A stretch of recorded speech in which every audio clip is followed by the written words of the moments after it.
వస్తాయి. మరి ఇంత చేనేత పరిశ్రమకి ఇంత అన్యాయం జరుగుతుంది కదా సార్, మీరు ఎందుకు దీని మీద పెద్ద ఎత్తులో ఉద్యమం కానీ యాక్షన్ తీసుకోవాలని ప్రభుత్వం మీద ఒత్తిడి తేలేకపోతున్నారు?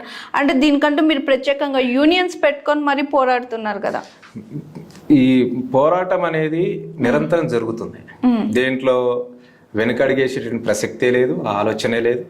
ఎన్ని బెదిరింపులైనా ఎన్ని అయినా మేము పోరాటంలో కొనసాగిస్తూనే ఉన్నాం. అంటే దీని ఒక మాటలో చెప్పాలి అని అంటే, గతంలో ఎన్డీఏ గవర్నమెంట్ వాజ్పేయి ఉన్నప్పుడు ప్రధానమంత్రిగా ఉన్నప్పుడు సత్యం కమిటీ సిఫార్సులు తీసుకొచ్చింది.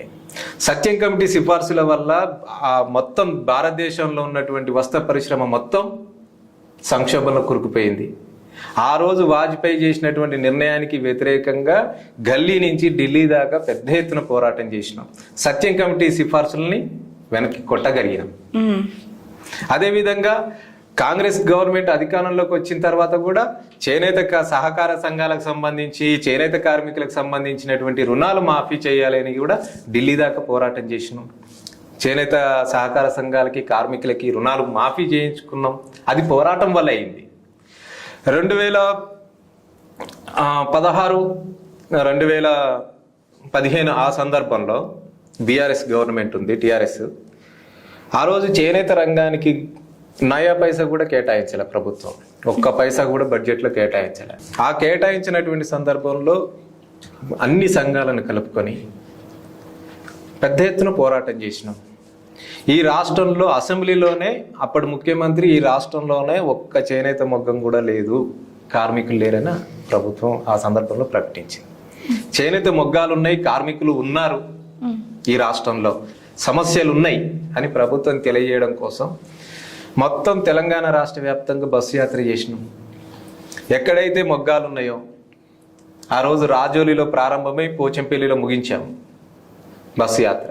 ఈ రాష్ట్రంలో ఉన్నటువంటి అన్ని చేనేత కేంద్రాలు తిరిగి కార్మికుల సమస్యలన్నిటిని కూడా క్రోడీకరించి ప్రభుత్వానికి విన్నవించినాం.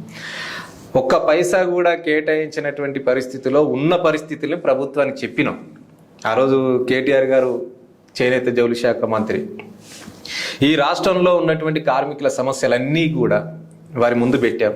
ఇవి కార్మికులకు ఉన్నటువంటి సమస్యలు, ఇవి ఈ సమస్యలకు పరిష్కార మార్గాలు అని వారికి చెప్పిన తర్వాత ఆ రంగానికి 1283 కోట్ల రూపాయలు కేటాయించుకోగలిగినాం.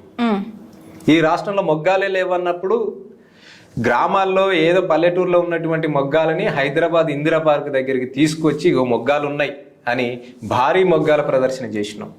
అది పోరాటం.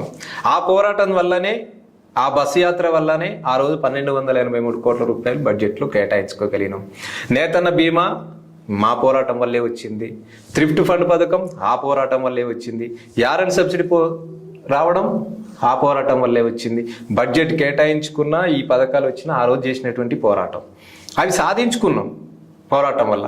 ఈరోజు ఆ ఉన్న పథకాలు కూడా ఇప్పుడు వచ్చినటువంటి ప్రభుత్వం యారన్ సబ్సిడీ, నేతన్న బీమా, థ్రిఫ్ట్ ఫండ్, బతుకమ్మ చీరలు ఇవన్నిటిని పూర్తిగా ప్రభుత్వం నిలిపేసింది. ప్రభుత్వం చెల్లించాల్సిన 485 కోట్ల రూపాయలు కూడా ప్రభుత్వం చెల్లించలే. ఇవన్నీ ఇప్పుడు అందుకే అటు బకాయిలు చెల్లించకపోవడం, ఉన్న సంక్షేమ పథకాలు నిలిపివేయడం, కొత్త ఆర్డర్స్ ఇవ్వకపోవడం ఈ రోజు ఈ సంక్షోభానికి కారణమైంది. అందుకే ఇప్పుడు 10 నెల రోజులుగా సిరిసిల్ల ప్రాంతంలో కార్మికులు పెద్ద ఎత్తున పోరాటం చేసిండ్రు, చేస్తూనే ఉన్నాం. అది మేము చేస్తున్నటువంటి పోరాటమే.